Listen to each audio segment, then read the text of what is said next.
Welcome to Only the Greatest Podcast, where we explore the vital connection between fitness and success in all areas of life. We are your hosts, and our goal is to help you become the greatest version of yourself. And we do that through two different show types. Every Friday, we'll come to you with a full-length episode that may or may not include a guest. And on Tuesdays, you'll get a little nugget of knowledge that you can immediately implement in your health and fitness journey. If you happen to find any value in this show, all we ask is that you leave a quick review and mention specifically what helped you out. If you're listening on YouTube, be sure to like, subscribe, and leave that review in a comment.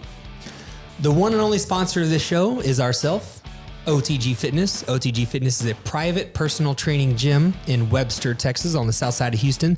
You can find out more information about OTG Fitness by visiting otgfitness.com or searching OTG Fitness on any social media platform. How's everybody's days going? How are we doing today? And I feel really good about that intro. Do you? Dude, I can't read. I think Sean. I fucked it up. Yeah, Sean messed it up. But, Yeah, it was on but he Sean. made up for it with the. I don't think his snap dude wasn't quite At on the that end, you're level. gonna have to hit a front lat spread to make up. Dude, I fumbled the relay right there. I got a little nervous. It's all good. After Daryl killed it. Yeah. Yeah. I did. Yeah, Yeah, kill it. I'm not gonna lie. Came in hot. I came in hot. I right at the guns, and I rattled it off. I didn't even stutter. Pretty or nothing. impressed. Yeah. Thanks, guys. What'd you think? Oh yeah, Daryl won. Yeah. Oh yeah. Yeah, because you even fumbled too. I did. Yeah, I did. I know. Yeah, it was tough. Yeah. I didn't stumble that time. I'm Well, the thing never was- gonna get it right again now. Well, I was gonna say Daryl went into it cold, so like there was no he just saw it and went with it. Where Yeah. you guys were like, I've seen you guys do it before. I was waiting for the double guns, and then it was like boom, boom. Yeah. There was nothing else. I thought Sean was gonna hit you with both, and then he just did the one. And Well, it Well, was I kinda was trying soft. to fade at the same time, so I was just like, I had to bust out the one. Yeah. But I knew what the deal was. Yeah. You So killed the listeners on YouTube, or the viewers on YouTube, can see we have OTG Podcast Studio version 197. What episode is this? 71? 72, I believe. 72, one of those. Low One of 70s. those. Low 70s. Yeah. Somewhere between Early- 70 and 73. What's the average lifespan of a male? Of a man? Yeah. Is it 77 years? Is it 7 in the I early just thought 70s? I thought that'd be a cool stat. I thought you were to put going for together. what's the average length of a podcast. I know the answer to What that. is that? What is 7 that? episodes. 7. 7 is the number. Is the number that people make it to. Isn't on that average. a lucky number? No, Not for podcasts. Clearly, yeah. The average is people give up at 7 episodes. yeah, and people quit. give up on their podcast at episode 7 don't- on average. We've done, so if we have 70 episodes, that's like 10 times. But really, I think what drags that average down is the amount of people that do one, probably. Yeah, there's people that There's put probably out one so show. many people that do one. And they're like, okay, yeah, that was way harder than I thought it was. Yeah, and it Or like, drags I it really out. don't like talking to a camera or on a mic. I don't like hearing my voice. Yeah. I mean, I don't like mine, but And there are people that think if they don't instantly get traction or their first episode doesn't get thousands of views, then it's not for them. And it's like, Right. man, very rarely is the things explode like that. Yeah. You got to find a dead person or do something crazy. You got to go viral if you want that to happen. That's well, that's different. I was like, what? yeah. Person on the pod. Damn. Just Well, a cadaver. Just chilling. I was thinking about the YouTube side of things, you know. Yeah. But even on a podcast, if you were counting on something like that, eventually, if you weren't doing a good job, it would fade out. Like you had that one viral moment where you were super cool, and everybody listened to you, and then 3-4 episodes later, they're like, "This guy's an idiot. He just found that that dead one. body." Yeah, he just or whatever he said. Man, I really just hope dug up a dead body and just put it on that's in like a all. chair. That's the vibe. I'm counting That's on what it Sean's is. front lat spread to get us to the glory. I'm going to try to fly us to glory. with Who that is the one. fastest out of you three for 40 yards? Who wins that Well, race? I'm gonna guess Phil. Yeah, I don't know. You think Phil? I'm gonna guess Phil. I don't really know. Yeah, I don't. What I are don't your really know. guys'? Do you guys have sport backgrounds? Yes. I played baseball. Phil was a baseball player growing up. I raced BMX, played football, did some powerlifting. Okay. Sean? I just skateboarded and rollerbladed. Oh, sweet. Yeah, He's a chill man. Don't sleep. The amount of coordination and cardio from that stuff, though. Dude, don't put me on anything board wise. Just keep my feet on the ground. As Yeah. long Yeah. as we do that, I'm great. I don't want to. Denver got me on a longboard last week. Did not look good. Didn't feel good be there. That is not the vibe for me. Yeah. Man, Stay foot grounded. races after this? Are we gonna just foot race in the? I'm usually more of a in the fan of street? throwing things. Throwing things is kind of my. Yeah. I consider my Where specialty. did you play though? In I baseball? pitched and played the corners. Yeah, so Yeah, you got a long arm. So Phil's got a strong arm, man. All right, viewers on YouTube, you see the new studio. You see the guest. He's already been.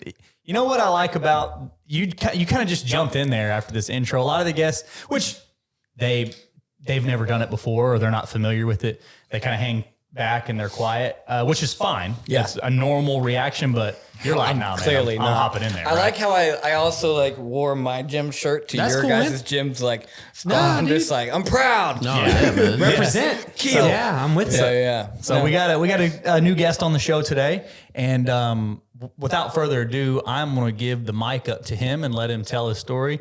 Tell us a little bit about your name, where you're from, what do you do, how'd you get to where you are, and then we'll go from there, man. Cool. So my name is Eli Morin, as you three know, but Yep. maybe you guys don't know.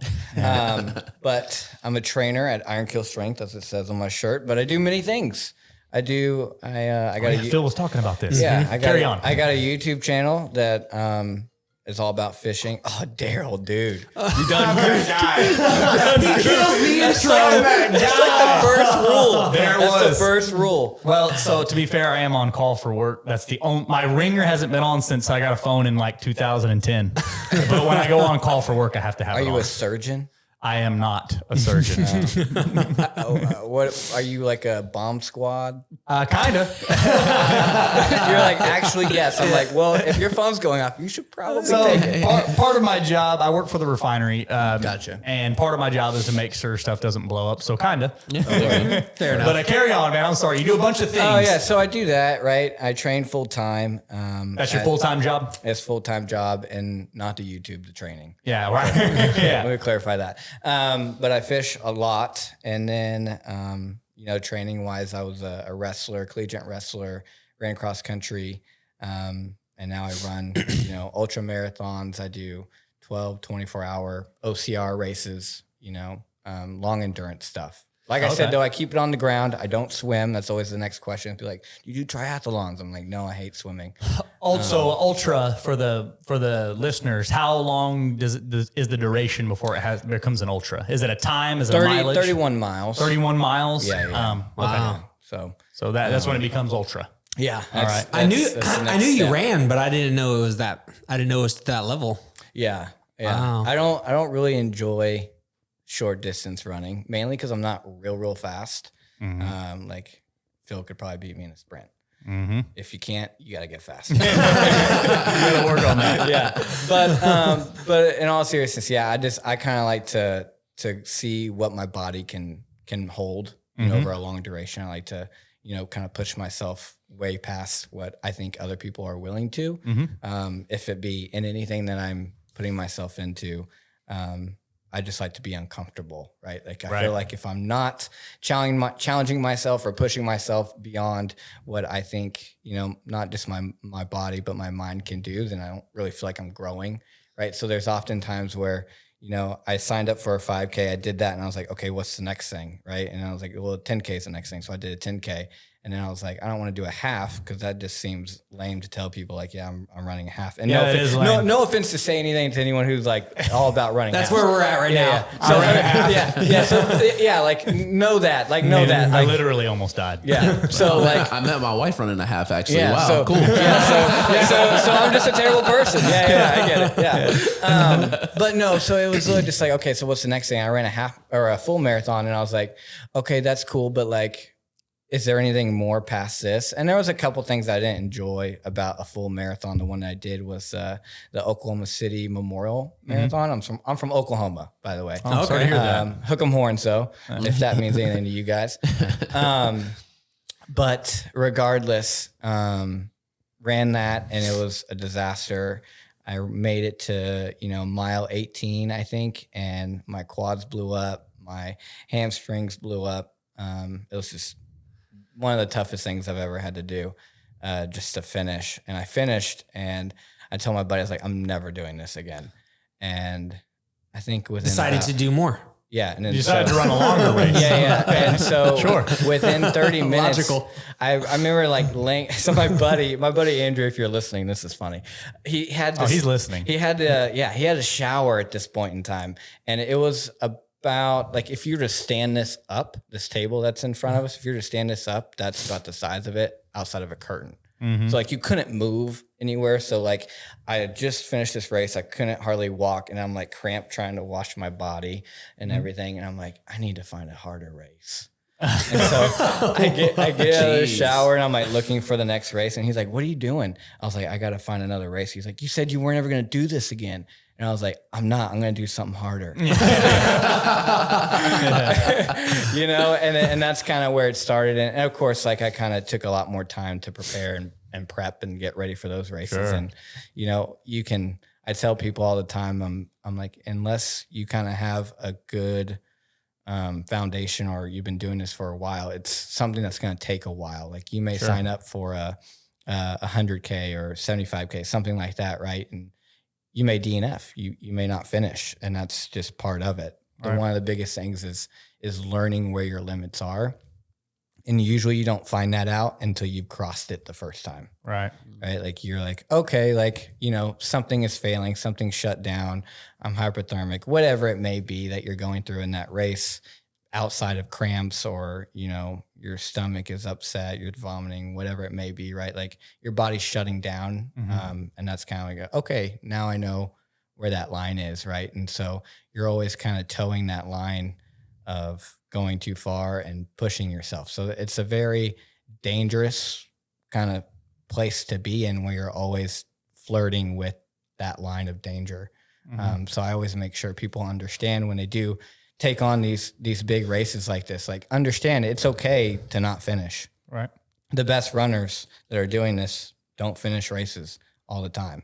Right. But as long as you kind of have that understanding and you have that discipline to stay working, you can be successful. But How long ago was that marathon?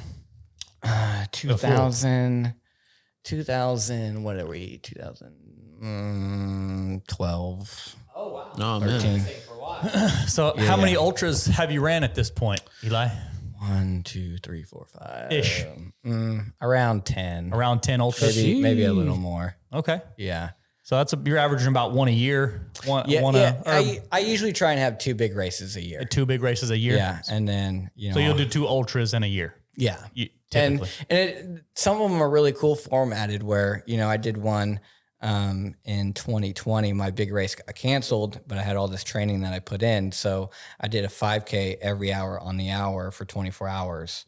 And the gym that I'm at, it was kind of like my home base. So I'd go run a 5K, come back and eat food, whatever I need to do. And then when the next hour started, so it's like a 24-hour EMOM essentially, that you're running a 5K. Yeah. And that was a lot of fun. Yeah, it's pretty A lot of fun. Yeah, it sounds like a great time. I'm going to do that right now, actually. Might as well start after this pod. Yeah, we're going to run a 5K. Yeah, so that's kind of like the extent of things, right? And that race created a different challenge of, you know, you're generally running in the same area, doing the same thing over and over and over. Right. And that's kind of how training is for running, because, you know, especially where we live, like we're kind of in suburbia, there's only so many routes you can take unless you're driving an hour or so to get into the woods. Yeah.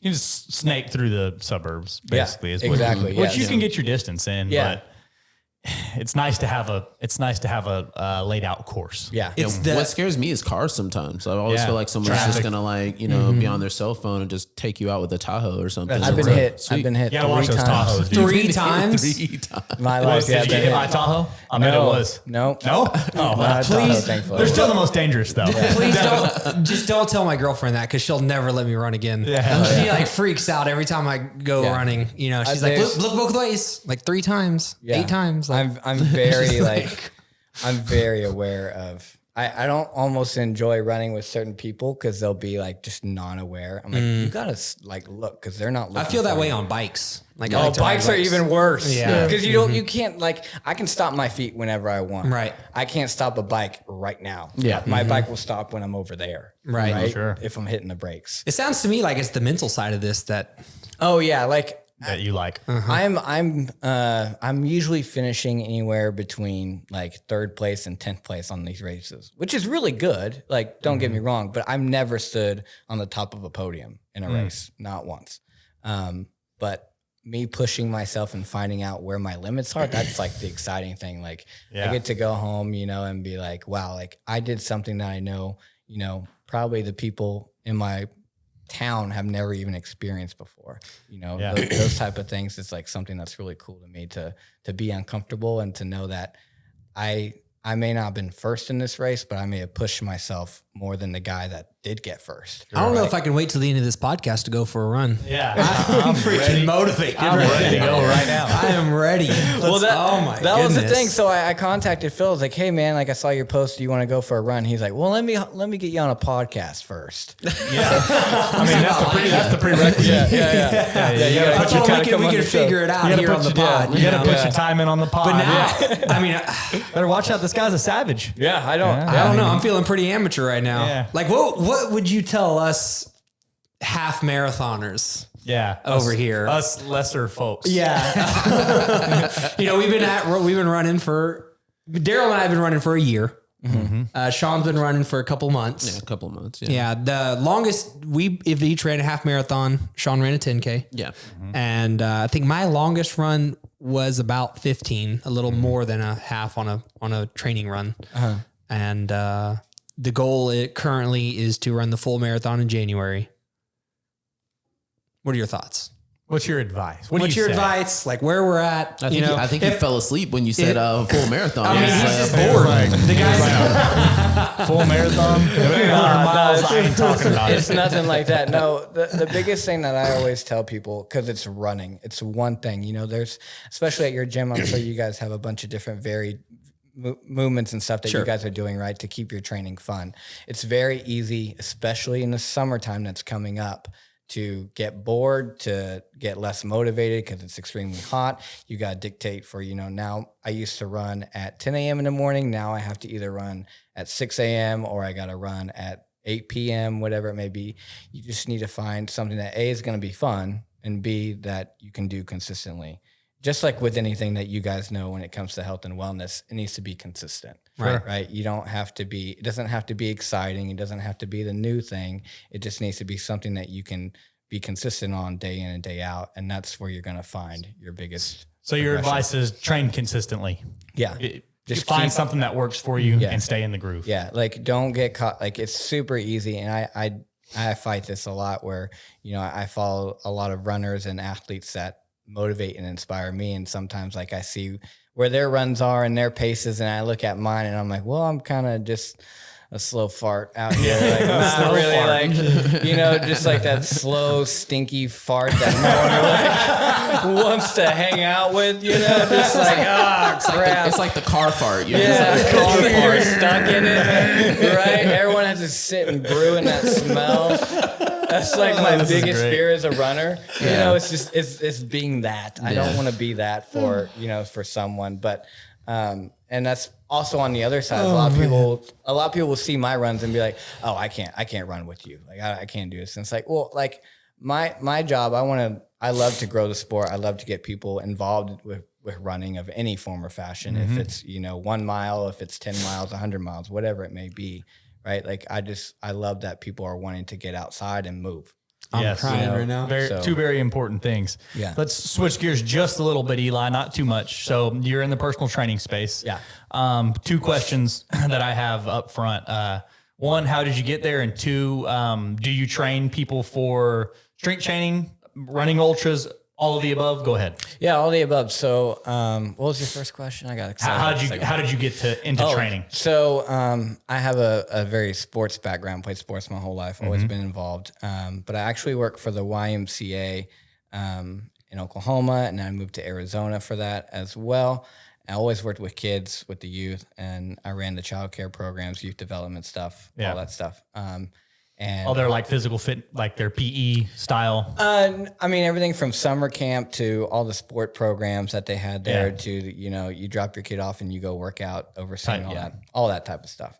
So I ran all those programs. And then my cousin Danny, who owns Iron Keel, Shout out Danny. Yeah, shout out Danny. He reached out. Well, he didn't reach out to my brother. Reached out to me, and he was like, "Hey, Danny's opening up a gym. I think that'd be a cool move for you. I think you kind of capped at where you're at. I think this would be a really cool move for you to do. You should talk to him." And so I came here for Thanksgiving. And I was like, "Hey, like I hear you're opening up a gym. Are you looking for someone? Like I'd be very interested in doing this, you know." And he was like, "Yeah, let's do it." And I was like, "Oh, Okay. all right." And I was like, "When do you like need me out here?" He was like, "Yesterday." I was like, "Okay, All right. Well, let me get a Tupperware with this turkey and then we'll get it rocking and rolling, man. So we can make yourself a to-go plate. You know the kind of to-go plate I'm talking about with the foil on top? You got to carry it real careful. 'Cause Real it's careful. full. And it's hot. It's hot. It's Yeah. hot. And Lots you of get your mashed little potatoes. pocket cookie. Yeah. Yeah. Hey. Long story. Portability. Oh, The oatmeal raisin. Oh, that's my favorite cookie. Portability's 10. It's a great Is that cookie. your favorite cookie? It depends. Am I taking it on the go? Yes. Then yes. Word. So you got cookies have Madden rankings with all their attributes ranked from 0 to 10 or 0 to 99 or whatever, right? Taste, creativity, So, flavor like, profiles. Oatmeal raisin taste might be like a 7 or an 8. Yeah. Maybe a 7, where a chocolate chip is like a 10 on taste. However, if you're putting it in the pocket, portability on the chocolate chip cookie goes way down because the chips are going to melt. Yep. It's going to get all in your pocket. Gotta be careful. But the oatmeal raisin, nah, that's 10. Yeah. That's a solid cookie. 99. That's a 99 on Solid the Yeah, cookie. I think for the pocket. I think overall, like the lifespan of an oatmeal raisin cookie is, you know, far in comparison to many other cookies. Right, so it'll be good for a long duration. Whereas a chocolate chip, you got to kind of eat it. We need to get that on the fairly ranking. quickly. We need to get that Yeah, on the we need to really get a whiteboard in We here. need to get. Longevity. We need to get. You guys need to get. Longevity. Longevity. We should do a science project. Science project that involves eating cookies, bro. Sign me up, I love it. Phil would win. No doubt. So if it was cheesecake eating competition, he can't touch me. Cookies, man, I'm gonna be the guy.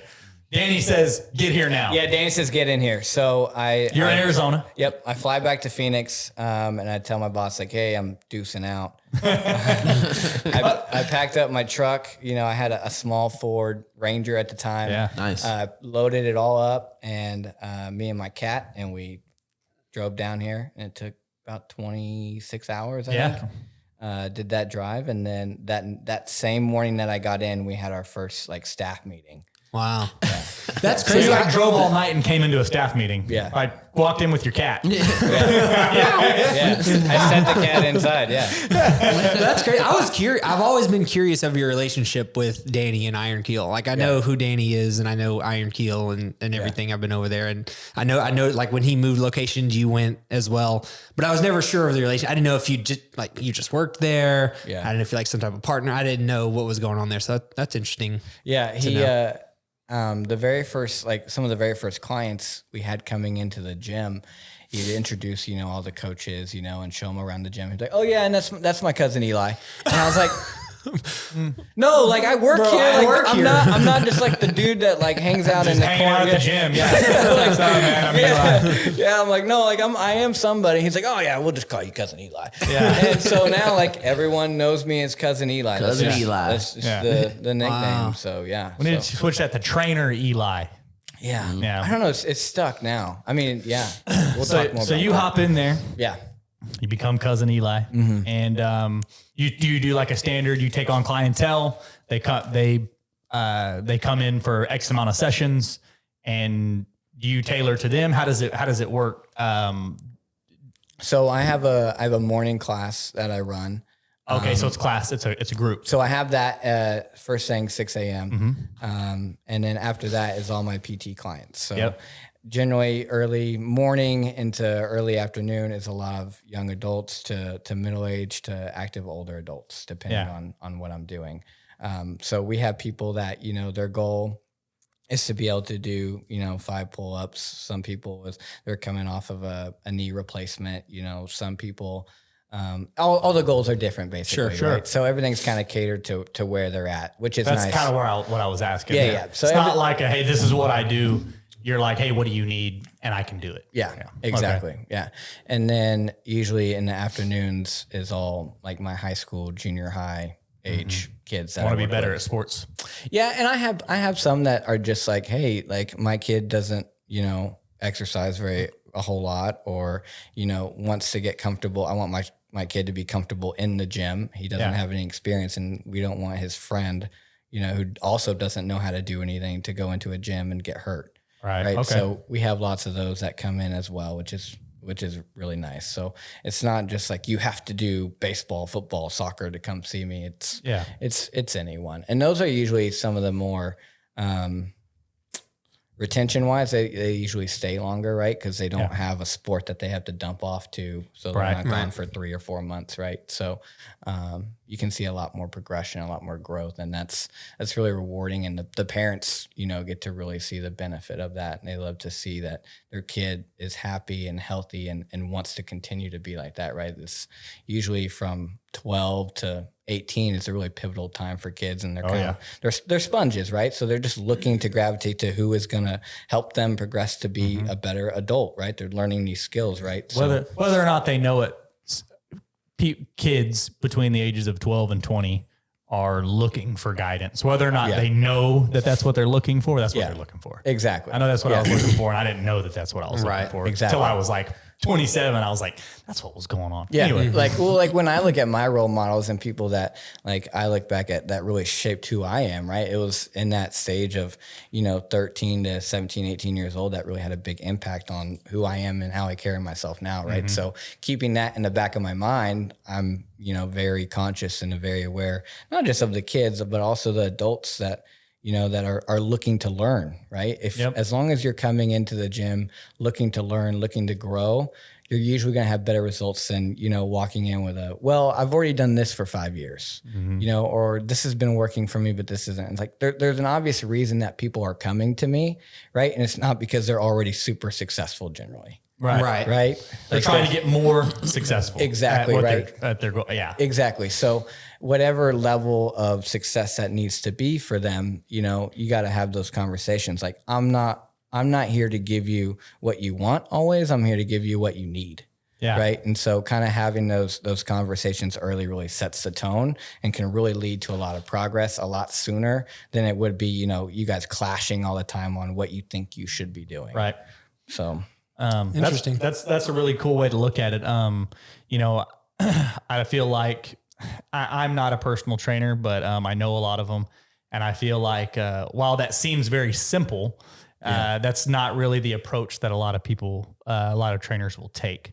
And they think because they're their clients, they shouldn't maybe voice their opinion too strongly. And you're saying, hey, if I want to help you, and this is what I genuinely think is going to help you, even though it's different than what you're telling me. Yeah. And that's a tough conversation to have, but it's necessary and it's bold. And like you said, you generate results faster, more efficiently, typically because of it. Yeah. And I mean, I'm never telling my clients like it's my way or the highway type of deal, right? Like this is my opinion. Yeah. Right. And they can take it or leave it, right? They sure. might, and that's the other thing too, is like I have consults not just for like a movement assessment, but sometimes it's just to see like, hey, is this going to be a good fit, right? If we're constantly not looking forward to seeing each other on sessions, we're probably not going to have a lot of results, right? Yeah. So, there's been times where I've referred your gym. I'm like, hey, this, I don't know if this is a great spot, but I know Phil, he's a great guy. He has a gym that's only a few miles away. You should go check him out. Yeah. Right. Like having those options and having trainers that, you can trust and that are going to take care of people is just as important. People think that like it's me against the world as a trainer. Like I got to be the best. I know everything. Right. And the minute that happens, you really shut yourself on how much you can really get better and the clients that you can really have. Yeah, so. I found a lot of fulfillment in doing exactly what you just said. There was a few examples, but one in particular actually just told this story not too long. I don't remember why. I think it was last week. We were talking about it with Phil. With Phil? PH Phil. Yeah. And PH Phil. there was an instance. The other Phil spells it the wrong. Other Phil. Spells it wrong. Whoa. There was an instance where someone came in. Well, F is obviously the correct way to spell it. Definitely. Yeah. Phil, not Phil. Let's just, I'm with you. I agree. Let's just knock that out. Sean, SHAWN. That's how it's Easy. spelled. Honestly, Yeah, I don't think I've seen a SEAN. lot of fills that are FH though. Doesn't make them Or right though. FI, sorry. They're wrong. Yeah. Yeah. So, but Sean, SHAWN is Because as with most things, there's only one right way. yeah, SHAWN. You could make an argument for SHAUN maybe, Sean, but SEAN, that's seen. Okay, get over it. It's Name funny. is Scene. Get over it. My last client today, It's not Sean. His name is Sean, and it's spelled SEAN. He's wrong. Or his parents are wrong. I'm sorry. Yeah, it's not on him. Yeah, he didn't pick it. It's not Scene's fault. Yeah, it's not Scene's fault. His name is Scene. For real, dude. I just give people a hard time. Anyway, All right, Phil. Phil, yeah, tell your heartfelt story. Yeah, well, I don't know if it's It hard. felt kinda heartfelt. It felt heartfelt for me because here's what happened. Someone called, and I actually sent, when people call for bodybuilding or powerlifting or CrossFit or something like that, I'll always immediately send them. And I have my list of resources, Sure. right? And so I sent a lady, she wanted to do bodybuilding style. And I sent her to someone, and that person called me, said thank you. Yeah. And then the client 2 weeks later called me and said, thank you so much. This is the best thing. I'm signed up for my competition. I'm competing on this day. Yeah. I just want to say thank you. Yeah. And I was Feels like, good, right? Yeah, Like, and it was you great. gave someone the gift that they wanted, right? That's right. Yeah. It felt really good. Yeah. You know, so I think that's something that comes with maturity in the job, in the profession, right? Like you're so hungry to start out that you're like, yeah, I'll just take anyone, everyone, like, let me get it. Right. And then you find out like, okay, like maybe these are my avenues and maybe this is so-and-so's avenue. Maybe I should feed that machine giver's gain. Right. I mean, you're familiar with that kind of mindset, you know? So Yeah, Phil, like any business should, has a target audience, right? And I feel like as a trainer, there's multiple audiences you could target, but don't just. I know people want to grow, but don't get stuck on it's only this or only that. yeah. And just figure out who you can really help, who you really want to help, and take on mostly that. And then, you know, if there's some other stuff you can field from the side, you know, that's not exactly your thing, that's okay too. But people just want to take on any client, and then it makes for not a good fit for multiple clients. Yeah. And it's not a great situation. I saw a quote the other day, and it said, oh man, I hope I don't forget exactly how this, but it was basically People don't forget. because that can mess up your reputation. Yeah. So the quote, that's kind of where I the was. quote that I saw was, you can always create another business, but you can't create another reputation. Yeah. That's So if something's off in what you're doing, Yeah. and you can always create another business if the business is off. Yeah. But if you mess up your reputation, that follows you forever because and you may be great at Avenue X. Yeah. But if you take on someone that's looking for Avenue Y, now you look bad. Yeah. You could be the greatest in the world at X. You're going to get a bad review. But yeah, Yep. exactly. Yeah, Yeah, now you have a exactly, bad, and they're going to go tell their friends, Hey, this don't guy go see this sucks. This guy Yeah. sucks, Yeah, but exactly. it's really just because the puzzle pieces didn't fit together. That's right. Yeah. So one more question, Eli, about the whole iron kill. What year was that? When did you come down? 2016. Okay. So you've been there, you've been here since 2016 doing what you do, Yep. building what you've built so far. The Empire. Yeah. I was going to ask, like, what do you do for yourself? Like, you obviously do a lot of endurance. So how much lifting are you mixing in there? How much CrossFit? You know, what are you doing? Like? So for me, it's Monday, Tuesday, Thursday, Friday. I'm in the gym. So I'll train usually at 5 a.m. Not Strength training? Yeah. Strength training. Sorry. And there's some, you know, high intensity stuff always built in, but it's usually just a lot of strength work. And that will kind of dictate my runs too. So if I have a longer run day, then I'm probably not going to be, you know, doing squats that day, right? I'm going to be doing more of a push-pull day probably that day. Mm-hmm. And then Monday, Tuesday, Wednesday, Friday, and either Saturday or Sunday are run days. Okay. So I usually have 2 rest days. And Full rest. Yeah, Sunday is almost always a full rest day. There's usually one day, like Saturday, we'll probably get to this at some point, but Saturday is a big fish day. So I'm fishing and filming. Yeah. And it's a lot of work and it's not easy. So I don't really count that as a rest day, especially when it's summertime because you're out in the heat and it's hard to stay hydrated and fueled during that. So Yeah, like a Sunday is usually just like a full chill day. I may go out for a long walk. I love to walk. I'm a big walker myself. Yeah, I love to walk. It's more enjoyable than running. Usually when I'm running, like I kind of have like a goal. I'm focused on this. I don't really get to always enjoy my surroundings. So whereas like when I walk, everything slows down. I get to see a lot more. I enjoy it a lot more. That was my next question with the runs. You're running 4 days a week. I do as well. Our splits sound pretty similar, actually. Yeah. That's pretty interesting. But I was curious on when you're running, like what's going on? Are you just kind of going on how you, oh man, I feel good today. I'm going to go on a long one, or I'm going to go fast. Or do you have a program? Do you have a structure? Does someone help you out with that? Like, what's that look like? It depends on the time of year, right? So I'm coming up I just had a race a couple weeks ago, and that was just more of like a fun run for me. It was a trail race up near Austin. I don't remember what town we were in. Very cool. But lots of hills, lots and lots of hills. So that was kind of the fun part, and it was a fast race. So my legs blew up quite a bit on that one. That was fun. But They almost fell off. It was great. yeah. It was kind of frustrating. I was about a half a mile from the finish line, and my hamstring just said, "No, we're done."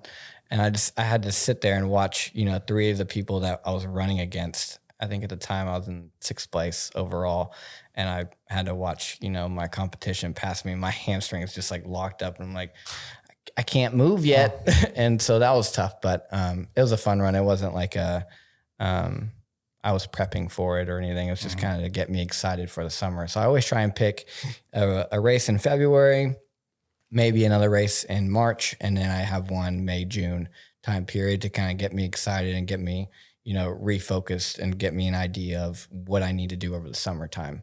I've gone into some years where, I'm in May and everything's going great, and I'll kind of just go and build my miles real slow.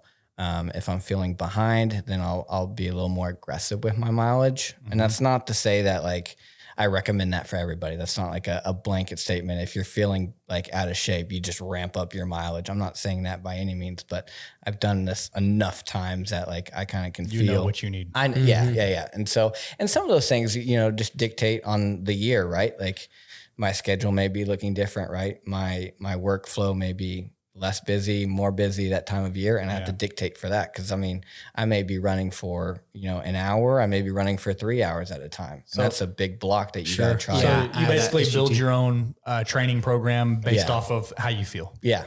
So you've experienced enough now to know, okay, this is what I need to do to get to this goal. Yeah. Okay. So super cool. For right now, for example, race went pretty well. Lex did really well. Felt good about that. So, my next race will probably be in June, July. I'll find a marathon trail, probably something like that, where it's a really tough trail, but a little bit short of a distance. Yep. And then November and December, I'll have some, anywhere from 75 to 100 mile distance runs. Wow. And so the summer is kind of like my meat and potatoes of training. Like I need to make sure that I'm staying healthy. There's no injuries because I'm going to go into a maintenance phase basically once I get into September, where it's just I'm maintaining mileage. Recovery is always great, sleep's great, everything's just dialed in, just so that when I hop on the start line, I'm just rocking and rolling. Right. Sure. So my big part of my programming is starting right now. So yesterday I did 7.5. Today I'll probably do anywhere from 8 to 9, depending on how I feel.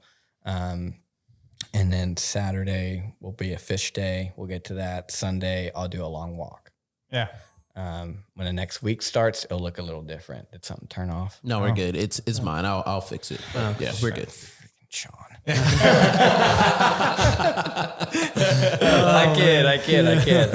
kid. What long-term fitness wise, like you just can keep doing these races? Do you have anything from the strength department that you're more interested in, or do you see the weights as a way to not get injured during these long races? Like, is that kind of your mindset behind that?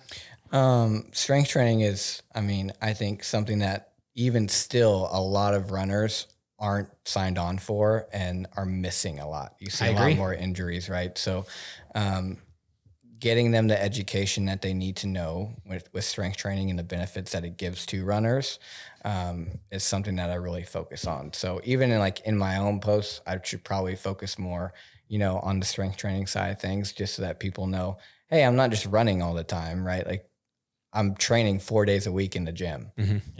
Like a lot of runners that I meet and know that have, hip injuries, knee injuries, they have back pain, whatever it may be. Right. And it's like, okay, so tell me about your programming. It's like, well, I run 7 days a week.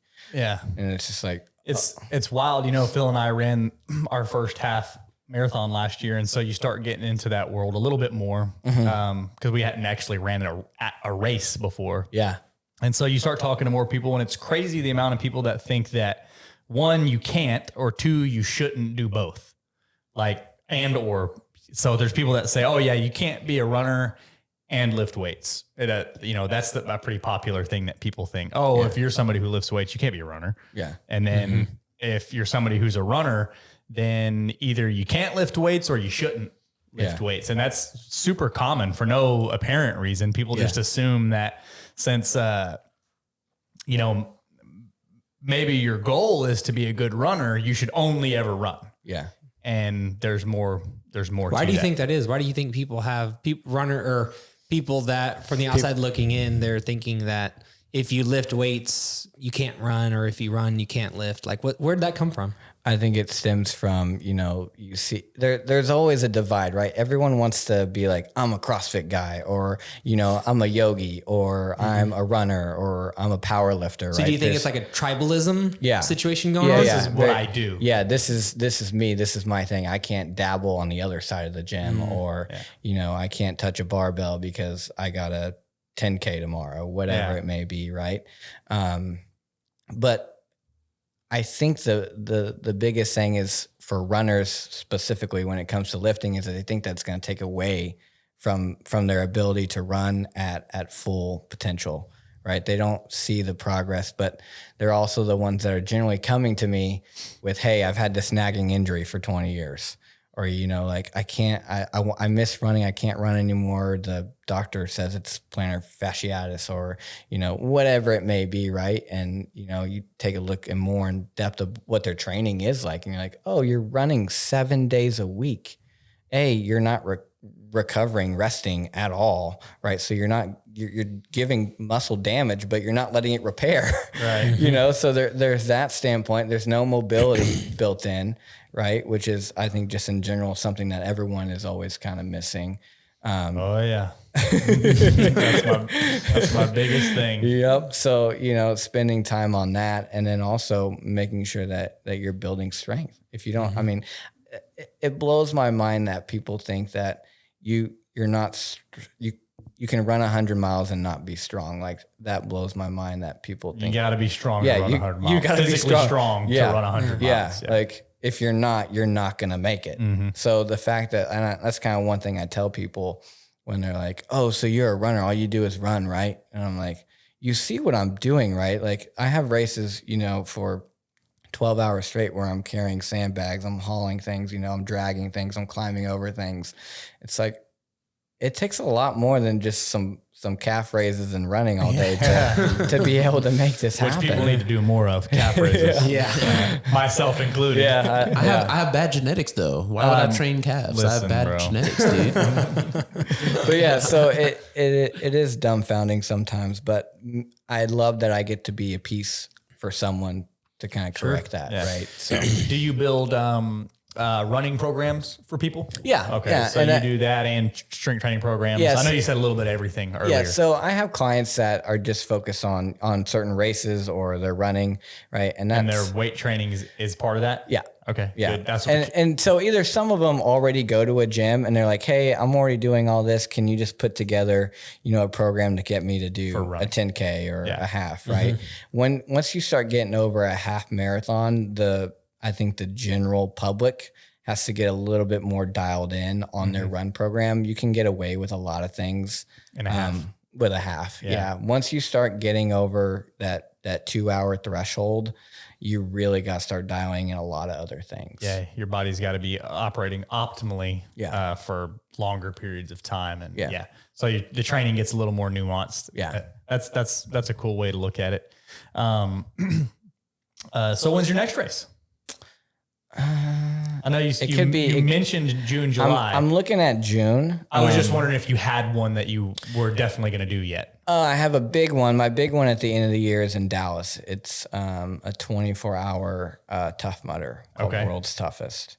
And that's always the big race of the year for me. Some years I get to do it and, it doesn't happen, right? I have a 12-hour race that I do usually in September to kind of prep me for it. It's called America's Toughest Mudder.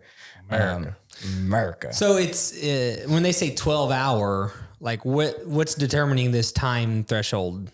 So you start at 8 p.m., you finish at 8 a.m., and it's a 5-mile loop. And you do as many laps as possible. So the person, so instead of finishing X amount of laps in time, it's how many laps can you get done in this time? Exactly. Got it. Okay. That's what I was missing. Yeah. Interesting. Yeah. Super cool. I didn't know that's how it works. I've never heard of that. Yeah. So whenever a race has a time duration, it's typically how many laps have you done on this So course? the winner has an X amount of distance. Yeah. Not fastest time. Exactly. Yeah. Wow. Yeah. So it's a different beast, and it's cool. It has its fun nuances and stuff, but I definitely have transitioned a little more into, I'm going to start at point A and I'm going to finish at point B, right? Like I want to be able to, say I ran from Texas to Oklahoma. Like I love like something like that at this I could point. do that now. if you drop me off at the border. I'll run right across. I was looking at I almost did a run a couple years ago where you start at the casino, you start in the middle of Dallas and you run to the casino in Oklahoma. I can't remember the name of it, but it's on the south end of Oklahoma, right as you get Bracketsville? No. Thought there's a town. Bracketsville? Is that? Bracketsville. There's a casino there. Never heard of it. I think there's casinos everywhere up there. Oh, yeah, there's tons. Yeah, they're everywhere. Yeah. So you can drive in my hometown 5 minutes in any direction and be at a casino. Wow. Yeah, they're everywhere. I want to change gears a little bit to the other day when we were talking, I was like, hey, you want to come on the pod? And you were like, yeah, let's do it. Bracketsville's in Texas, y'all. This guy knows everything about Oklahoma. He is Oklahoma. He's the Oklahoma, No, actually. Thackerville. Okay. Thackerville. Yep. That's where the casino's at.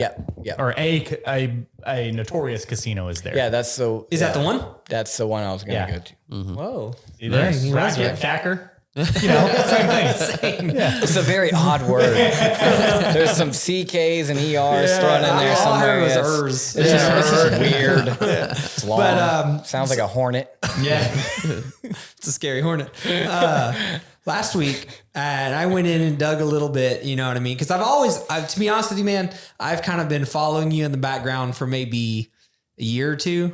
You know, He's been watching you. Yeah, I like it. I have. Cool. That's good. And I was like, man, what is going on with this guy and Iron Keel? Like, what's going on over there? Who are you? Yeah, and then but I went ahead and dug Just a little. messaged him and said, "Who are you?" I could have done that. Yeah, That would have for been sure. dope. Yeah, and He'd have been like, "I'm Eli." Okay, cool. sweet. That's what I was looking for. I'm on the right path. Yeah, but and there was even like maybe about a year ago or whatever. There was like a virtual networking thing that we were in the same group and we chatted a little bit and stuff like that. But anyways, I was digging a little bit like on your Facebook page or YouTube channel or something, and I come across this video. This guy, he's out fishing, right? And it sounds like you go fishing every Saturday and you film it. And I was Before we wrap the show up, we'll get into the fishing. oh no, this one might take a while. Okay, that's All fine. right. We're in the water already. Yeah, we're in the water. Well, we're in a boat, and the boat's in the water. But next thing you know, this giant snapping turtle surfaces, and then Is it on the end of your line? Is it on the? Yeah, Okay. was that your friends, your cousin, or something that you were with? The guys you were with. Two of my buddies. Two friends. Okay. Alex, if you're watching this, and Dr. Phil, if you're watching Yeah. this. So Shout out those guys. Yep. and they're like, "Oh my, I think it's a turtle or something like that." And he's like, "Yeah, it is." And they see it and they get an idea of how big it is. Next thing you know, it cuts to the shoreline, and they're all in like knee deep mud and stuff, you know, in here.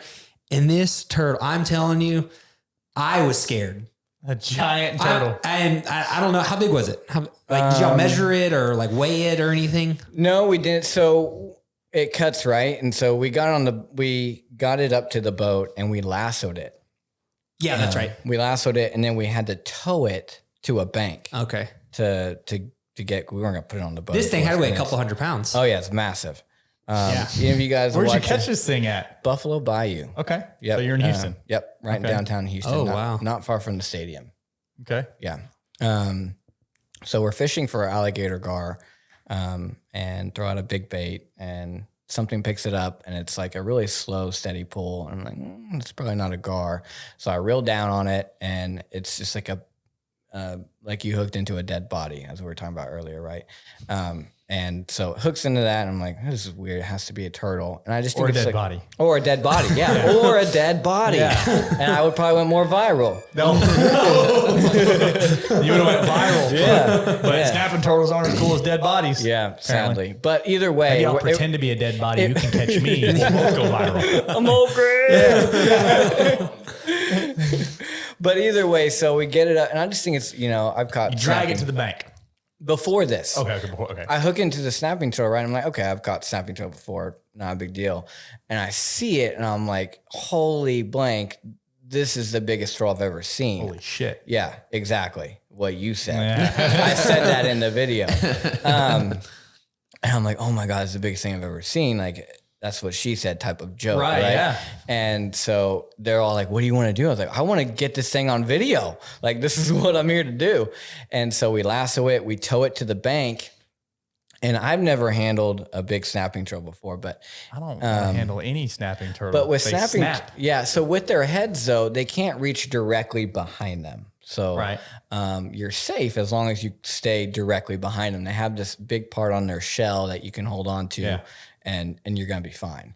But I gotta see a picture of this thing. But you also Yeah, gotta you kind get of hold there. it like a chainsaw. Almost, Can we get right? Sean? Yeah. Maybe Sean can snip it in or something. Yeah, I'm put- definitely gonna bring this video Yeah, in yeah. somewhere Yeah, for the YouTube. it's scary. right? Like he snapped at one of your friends. Yeah. Like, So we worked pretty hard to get the hook out. He's like, I haven't seen it. yeah, you have to see it. But we worked pretty hard to get the hook out, and we weren't able to get it.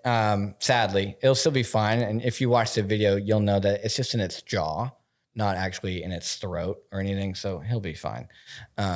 But either way, regardless, he goes to cut the line, and the turtle goes to snap at him, and he moves his hand just in time, right? And it was a pretty scary moment. But it was like Bowser. It was, I mean, it is literally Bowser. Its claws, like its nails, are almost the size of this. I don't have big hands or anything, but like it's almost the size of my finger. Wow. Like this. So what do you think? Couple 100 pounds? Easily. Yeah, it's huge. Yeah. Yeah, like Okay. it was exhausting. I couldn't hold it all the way up, of course. I had to like lever it up. It was massive. And also it was one of the coolest catches I've ever made. Not that the fight was so cool, but just the rarity of being able to see something that big and that prehistoric almost. And It's also probably 100 years old or something. yeah. About how long do you think it was? Like your table. No way. Yeah, dude, watch the video. Table size? It's huge. Somewhere in there. I'm like when he went to Holy grab, shit. he went to try to get the. I guess he had some pliers in his hands, I think, and he was gonna. Or a gun? I guess I couldn't That really goddamn tell if he hook. was trying to grab the hook or just go cut the line. But I'm saying that the guy's mouth would easily overtake like your arm, like without problem. It was his head, much bigger. I'm trying to look around and see. Much bigger than Bowling ball. Yeah, but like shaped a little different. Right. But like just so big you can't even you look at it and you're like, it looks like a fake picture. Like Yeah. when I show people, it's like, oh, that's photoshopped. And it's like, well, go watch the video. Yeah. And you watch the video and you're like, holy crap, that thing really is that big. I'm watching this on Yeah. the way home. Yeah. Put it on the Do 12-inch you- screen in the RAM. There you go. Every Saturday, While I'm driving. are you filming when you're fishing? Like, is that kind of you're out there fishing Yeah. and filming already? And there's some days that, I'll film on other days. Kind of just depends on my schedule, but I usually try and always dedicate Saturday as my film day. Okay. And, and some days I don't catch anything, or some days I catch, not impressive things, right? Not massive snapping turtles. Yeah, not massive snapping turtles. I catch. Go ahead. I just catch. Generally, I feel like my channel is known for me catching really big fish. Yeah. And so on days, where I catch what we call eaters or fun size, those are usually like your smaller fish like this. You're kind of like, it's not that exciting of a video when like your last video was you caught a 6.5 foot alligator gar. Yeah. Sure. Right. So is your YouTube pretty much fishing content? That's pretty much everything that's on there? Yeah. Cool. Yeah. Cool. So it's kind of dedicated. You know, good deal. I try to be very specific with that. So that was people that work out don't usually fish a whole lot, and vice versa, maybe. Yeah, well, it's I get to when I'm doing farmers carries, it's very similar to me carrying all my fishing and filming gear. Sure. So I do lots of carries, and I feel it very much. Was it something that you obviously like fishing? Yeah. And was it kind of organic like that? Hey, I like to go fishing, and then you wanted to not just catch speckled trout in the brook, in the bay, and you said I want to catch big things, and then you were like, man, I could record this and document it all. Did it kind of grow like that, or were you like, I'm going to start fishing so that I can film it? No, I grew up fishing. I've been fishing ever since I was a baby toddler. Right. Ever since you could have a Snoopy pole, really. Yeah. In Oklahoma, always grew up fishing. Me and my brother, we fished all the time. And so I still fished my whole life, and COVID hit. And I couldn't really work, and we were basically locked inside. And so I started watching a lot of fishing videos, kind of like get me excited about things that I missed, And I was watching them. I was like, I'm funnier than this guy. And I'd be like, I catch way bigger fish than this guy. Yeah. And I was like, I should do this. And so then I went and bought a camera and a GoPro and started filming. Yeah. Started filming what you were already doing. Yeah, exactly. Super cool. Yeah. Well, so while we're on the topic, where can the listeners find you at, Eli? Your Instagram, your YouTube, your email, whatever you want to put out there. Hooked up with Cousin Eli. Cousin Eli. There it is. Yeah, so it's going to come back around. Yeah, hooked up with Cousin Eli. Hooked up with Cousin Eli on the YouTubes. Instagram is just Cousin Eli. Cousin Eli. Okay. Yeah, I really rolled with that. Yeah, I rolled with Cousin that. Eli's kind of become your thing. Yeah. It's memorable. Yeah, I like it. The only problem is I made a big mistake, and now I'm just on it. Oh, no. Yeah, I know. Yeah. I spelled it, since we're talking about spelling, I spelled it Cuzin instead of Cousin. So when I tell people, like, it's Cousin Eli. They look up regular cousin, and then they're just like, I can't find you. Exactly. Damn it. Yeah. So now I'm like so committed to the CUZ, but I'm always like, we need to get Merriam-Webster to change it. Man, you gotta go through that brand refresh. Yeah. So that's the only big thing. So I always make sure to tell people like Cuzin. And they're like, oh, are you like not smart? No, you were just trying to be different, a little different. Yeah, trying to be a little different, and made it difficult. But so your Cousin Eli on Instagram, you're hooked up with Cousin Eli, Cuzin, on YouTube. Yep. And is your Instagram just personal? Is it training stuff? All the above? It's a lot of fishing currently right now. But a lot of my stories and stuff is a lot of fitness, a lot of running, a lot of gym stuff. My Facebook is a lot of like family stuff, a lot of like posting about my fishing. Facebook is kind of nice, friendly, fun things. Yep. Instagram, my personal one is all generally either fishing or fitness. And then I have a photography page, and that's all like sports and fitness photography stuff that I do. Super cool. So is that where if people wanted to get training from you, would you want them to contact you on Instagram or? No, probably Facebook. Okay. Probably Facebook or just like my email, thrilleel@gmail.com, THRILLEEL@gmail.com. I don't pick normal. I came up with that. I was wondering. I asked, just like, hey, man, what's a good email for a calendar invite, for the pod? And he's like, Thrill Eel, and I'm like, Thrill I like Eel. it. Yeah, I like it. It came up. My buddy came up with it in college, and it just kind of stuck. Yeah. I don't feel very professional when I tell people my email. I'm like, I need to change that. But the one before that was even worse. Oh, tell us about it. Triple Mexican threat at hotmail.com. Triple Mexican threat. Wow. Yeah. Not just a triple threat, but a triple Mexican 60 threat. seconds or less. Or if it takes longer, that's fine too. But tell us where it came from. So me and my buddy, Kenny J, were at his house and we were trying to make a MySpace account. And to make a MySpace account, you had to create an email. Mm-hmm. Or use a fake one. Yeah, or I guess I could be triple Mexican threat. Yeah, and so we were coming up with nicknames. And see if that's on Gmail he picked an yet. easy one. We're from a town called Ponca City. Ponca City. And we are... That's near Wynnewood, where the zoo's at. It's not. I'm just kidding. You know, Joe Exotic. There is a refinery there, though. I know that. Yeah. It's not near Wynnewood. But, and so that's a fact. I was going to ask you about that too when you told There's me a Phillips there, right? Big Phillips? Mm-hmm. Yeah. Anyway, carry on. Good job. Thanks, man. Okay, so and we are the home of the Wildcats. That's our mascot. So his email, which is still that email. So if you want to contact him, I think it's Let's hear this. it's PCWildcat1 at hotmail.com. Okay. Which makes perfect sense. He's from Ponca City, home of the no brainer. Sure. One. I'll hit him an email later. Yeah. Shoot an Yeah. email later. What's up, man? Yeah. That's all I want to say. Yeah. Who are you? So that's his one. I'm like, okay, I want to make a cool one. He's like, okay, what are you thinking? And I was like, well, I'm Mexican. And so he was like, okay, that's a good start.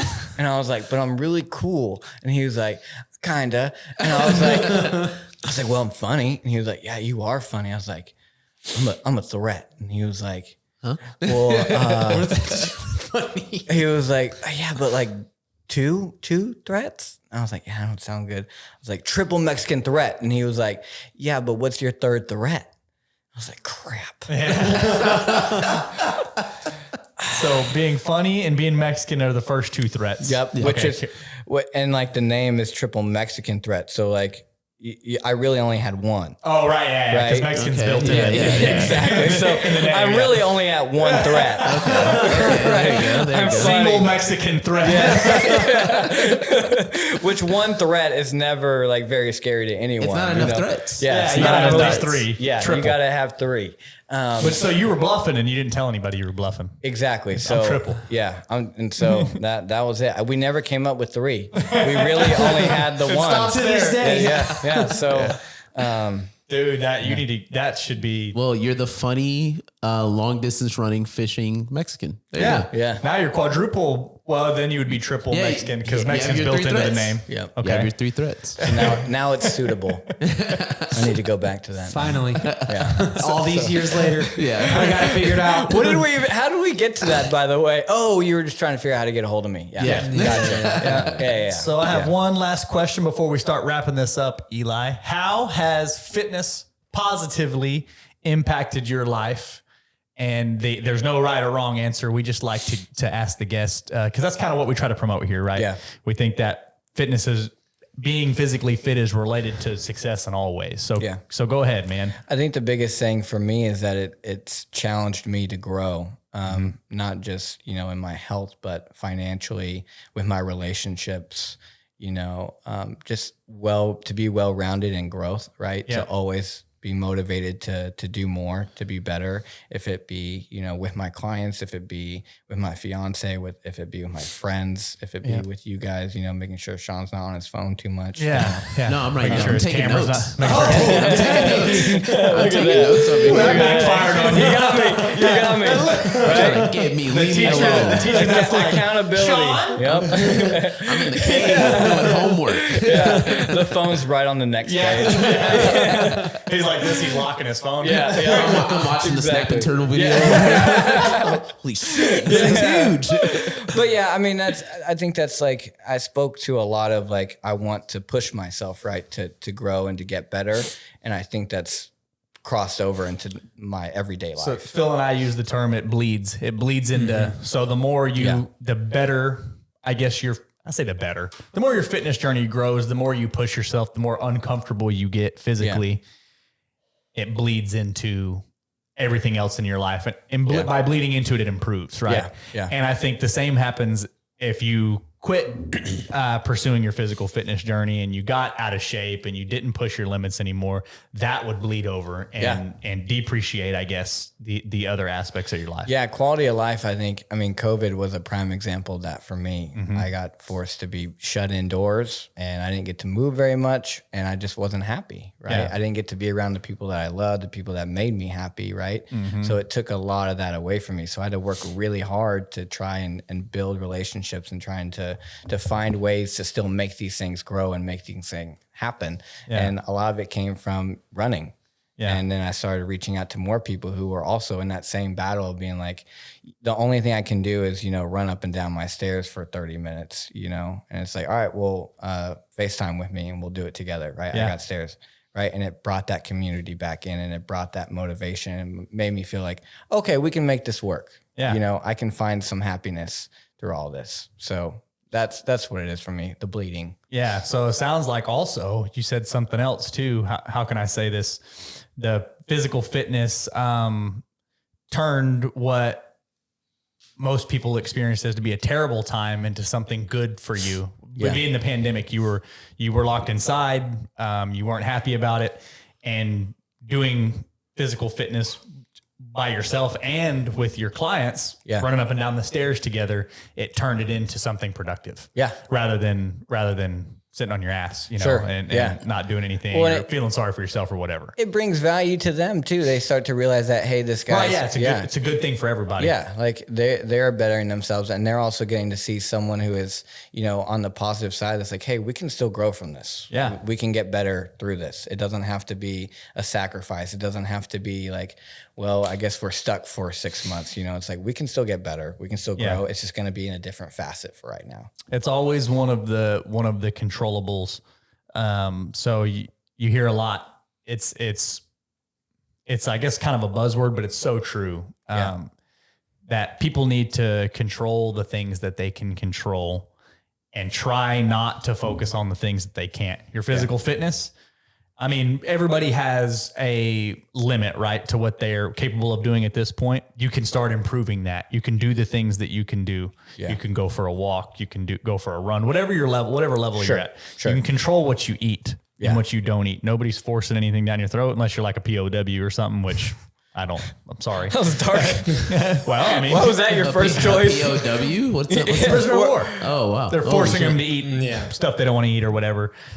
Were you a prisoner of war? Like, I was not. Okay. I'm just like, where did we? Okay. Well, I wanted to make sure they're covered because if I'm going to sit on this podcast and go, nobody's forcing you to eat something, and there's a prisoner of war going, he forced me, whatever, right? Yeah. Fair enough. Yeah. Touche. All-inclusive podcast. Yeah, we're including the POWs here as well. But the content that you consume. Sure. What content do you look? Are you watching Cousin Eli's fishing videos? Or are you watching politics and CNN tell you how terrible the world is? Yeah. Right. You can decide what you feed your brain, what you feed your mouth, and how you move your body. Sure. And those are the things that you can control. And if you control those three things on a daily basis and you win 6 out of 7 days, you're going to end up winning the week, the month, the year, and then your life. Your life. Right. And that's a spinoff of a Frisella quote, I think. It is. But so give him some credit, because me and him are friends and everything. Yeah. Me and Andy. I listen to him a lot. I really like his stuff. But man. So super cool. Eli, thanks for coming on. Anybody got any questions for us? Y'all got any questions? We're going to take this baby out. What kind of camera do you use? I have a Canon R6. Ooh, nice. How do you like it? I love it. Podcast can be another 3 hours now. Yeah. Sean starts. I'm going to be in the market for the R6 Mark II here pretty soon as well. Nice, nice. Cool. Yeah. So I was guessing those are really cool cameras. No, I mean, it's nice. Yeah, It's a nice offering from Canon right now. So. Yeah, I was a Canon guy before Sean turned me. Sorry. No. What are we now? Okay, so now you. What are we now, Sean? What do we like? We're Sony ponies now. I like Sony ponies. Yes. If Sean likes Sony, I'm buying Sony stock. I think Sony has great cameras. I'm not a Nikon guy. I'll never try and sell. I don't think anyone is. I don't know. What is it Okay, about? so if you're a Nikon person, you've been a Nikon person for like 20 years. Yeah, that's like, probably. You're never a like bird photographer, Yeah, probably. yeah. I don't know what it is. Their but autofocus is terrible too. So if you're a birder and you have a Nikon, you're really I just turned missing off out. by Nikon because I'm not gonna lie. When I go to places, like say like we were at a baseball game, right? I'm like scoping, like what's he shooting with? Like Yeah. the guy down there, you know what I mean? He's on the first yeah, baseline, and I'm like, what kind of lens is that? Like what Yeah. what body is he using? You know? Yeah. And if I see Nikon, I'm like, next. Yep. I don't know. I have no idea why. Yeah. No personal grudge against Nikon. I was literally Googling something earlier today and I clicked Nikon on accident. I said, ew. Yeah. My bad. I wonder how many viewers are just like, never listen to this again. Well, dude, Nikons are just kind of like seen as like kind of the nerdy photographers for some reason. Like at the 5K or at the Galveston race, the guy that was shooting the pictures, the Nikon guy, had his like safari hat. He had like the vest with all the pockets in Clown it. shoes. And he had had like a 70 to 500 lens or something. There's just like, I hate this, man. I bet. Sean's running a 10K and he's like, this guy with the camera. You don't take my picture with that camera. I bet you he missed the focus. A lot. The autofocus on those is terrible. Nikon, step up your autofocus. Oh my God. Like that's the one thing a camera needs to be great at is focusing. Oh yeah. Especially digital cameras for sure. Well, yeah, that's all I wanted to know. Right. But yeah, man, we appreciate you having you on. Good for sure, interviews. man. Good Eli, thanks for coming on, man. Listeners at home, cousin Cuzin Eli on Instagram. Hooked up with cousin Eli on YouTube. Go watch that snapping turtle video because I'm watching it immediately when this is over. And what was the email? Not the triple Mexican threat. Just to clarify, not triple Mexican threat, thrilleel@gmail.com. Thrilleel, THRILLEEL at gmail.com. Y'all check them out. Get you some personal training. Get you a running program. Improve your life.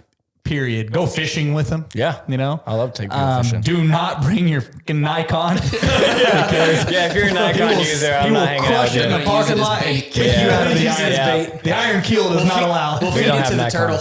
Yeah, gladly. All right, y'all. Thanks for listening in. And man, this has been a fun show. Thanks again, Eli. Thanks We're for going to having take this baby out. Sean? All right. You like the double guns? That was good. That was good. The snap was on point as Yeah, well. that was Great perfect. snap. Great snap. Snapping You're a turtle. snapping turtle. The symmetry Yeah. between the two Yeah. hands. Girl, I'm dying right now. I got to watch this. I got to see this turtle. All right, peace out, guys. All right, y'all.